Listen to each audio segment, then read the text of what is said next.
ఇవాళ ఈ వైరాగడ్డ మీద నుంచి ఖమ్మం ప్రజల సమక్షంలో హరీష్ రావు నీకు సీము నెత్తురుంటే సిగ్గు లజ్జ ఉంటే రాజీనామా చెయ్యి.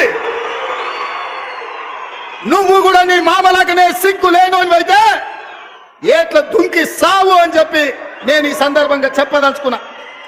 ఆయననే నేనన్నా హరీష్ రావు సిద్ధంగా ఉండు, సిద్దిపేటకు పట్టిన శని పీడ చీడ విరగడవుతుంది. 15 ఆగస్టు లోపల 2 లక్షల వరకు రుణమాఫీ చేసి తీరుతామని మాట ఇచ్చిన ఇవాళ 15 ఆగస్టు నాడు మళ్ళీ అదే ఖమ్మం గడ్డ మీద నుంచి ఇవాళ సవాలు విసురుతున్న హరీష్ రావు, నీలో చీము నెత్తురుంటే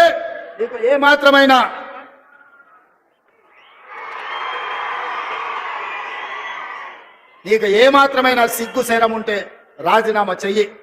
నువ్వు ఎట్లాగూ రాజీనామా చెయ్యవు, నీది సిగ్గులేని జాతి. అందుకే ఇవాళ నువ్వు రాజీనామా చేయకపోతే అమరవీరుల స్తూపం దగ్గరకు వచ్చే ముక్కు నేలకు రాజు